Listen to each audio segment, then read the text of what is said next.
Hey, and welcome back to our senior webinar series. Today we're talking about CFNC applications. And so students can start college applications on lots of different platforms. One of those that we'll be covering today is CFNC, which stands for the College Foundation of North Carolina. But students can also use the Common Application, the Coalition Application, or some colleges house their college applications on their actual websites. So to know where to start, I often tell students just check the college's website.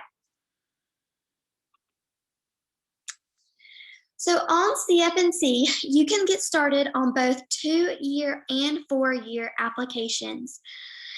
And so any community college in North Carolina and most 4-year universities are going to show up on this particular website. And for instance, if you navigate to a school like UNC Chapel Hill or NC State through CFNC, it's going to redirect you to the Common Application. So no matter what, you'll end up where you need to be to apply to those schools. Now, one thing, if you are applying to multiple schools in North Carolina that accept the Common Application, we recommend that you use the Common Application instead of CFNC, just because the Common Application can save you time. And in our next video, we'll be showing all those schools in North Carolina that are available on the Common Application. The other thing, CFNC hosts College Application Week, October 18th through the 22nd. And so if you apply to certain schools during that week, you get to apply to college for free. And so if we look on this next slide, you're going to see all of the colleges that students this year can apply to for free through cfnc.org, October 18th through October 22nd. I do want to mention that if you are applying to colleges that have October 15th deadlines, you may want to go ahead and get started on working on those applications, because as you can see, your first deadline of October 15th is going to happen before this CFNC free application week occurs. So just be mindful of that as you're planning out when you're going to do your applications. So in order to apply to colleges through CFNC, the first thing is just go to cfnc.org. Next, you're going to click Apply to College. After that, you're going to click on the orange button over here that says Application Hub. Then it's going to ask you to log in. Students who attended middle school in Caldwell County should already have a CFNC account. Their username should be their lunch number, power school number, and then their password should be their 8-digit birthday in the month, day, and 4-digit year combination. This will be your same login for RDS. Oftentimes we see that students forget they have these middle school accounts and they go ahead and create another CFNC account.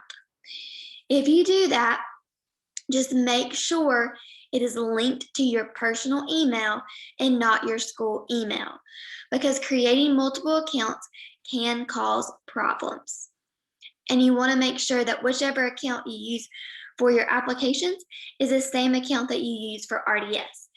You wouldn't want to use your middle school account for RDS and then set up a new account for CFNC's applications.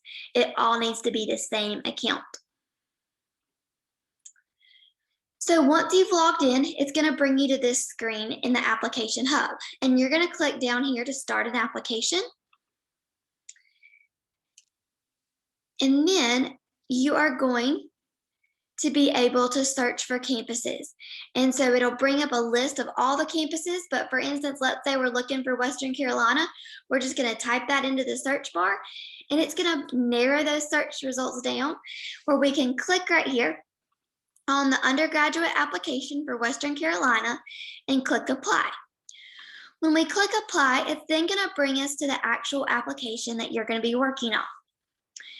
You're going to notice that along the application, you've got lots of tabs down through the left-hand side. And so students are going to want to make sure they click on each and every one of these tabs and complete all of the information. And once you have the check marks going down the side, you're going to be able to click Save Application and actually submit that application.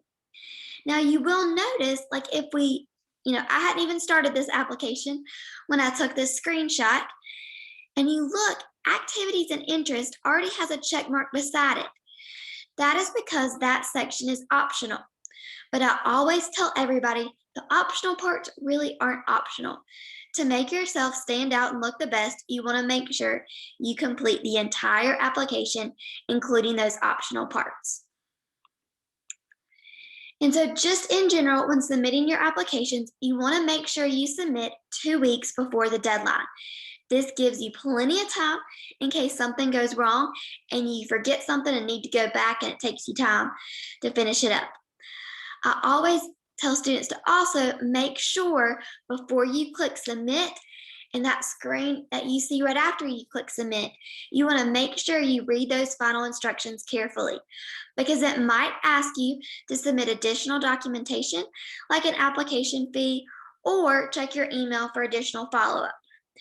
And if you miss this part, your application could be incomplete, so you might never hear back from this college. So please make sure you read these instructions carefully as you're going through those final steps of submitting your application. Also, remember that if you qualify for an SAT or ACT fee waiver, you could also qualify for a college application fee waiver. See Ms. Kongmany for more details about that. So in general, here are just a few application tips and tricks. The first thing is, as you're applying to any college, make sure you know the difference between early action and early decision. It is always good to apply early, but make sure you choose the right early option. For example, early action means that you apply early and you get your admission decision earlier than students applying by the regular deadline. And generally, it's easier to get accepted if you apply early action to colleges. You do want to be careful, though, if you choose an early decision deadline. By applying early decision, you enter into a binding agreement with that college. That means if you were accepted, you have to go there. And so you've got to be really, really careful.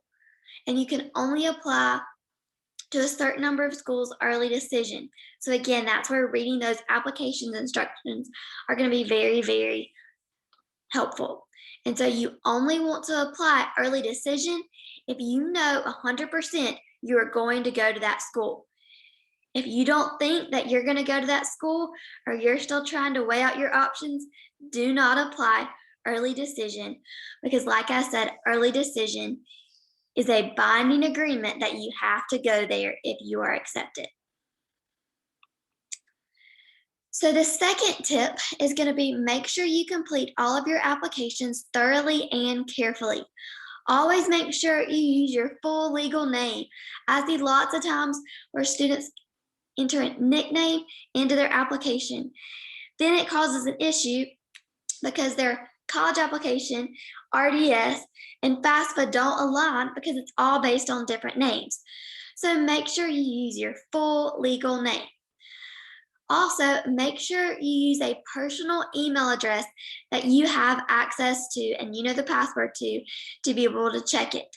Never, ever use your students.caldwellschools email for colleges, scholarships, any of that, because that particular email can't get emails from outside of the Caldwell County Schools network.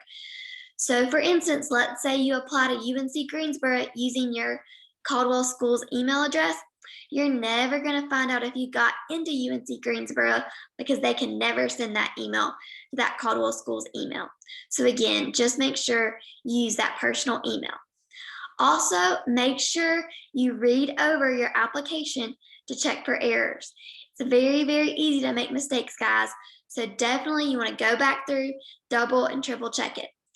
And then the last thing, when you're applying to colleges, you want to make sure that you look your absolute best. And so keeping this in mind, if it is optional, it really isn't. You need to do those optional parts. And so these optional parts could include short answer questions, essays, resumes, anything like that. You should still do it. And if you need help creating these things or reading over these things, definitely touch base with a counselor or college advisor, and we can walk you through this process. Also, remember, when you do these optional parts, like I said earlier, it shows the college that you are highly interested and it helps boost your application. And so if you have any questions about just general application reminders and specifically the CFNC application, definitely let us know. And then on our next video, we will be covering the common application.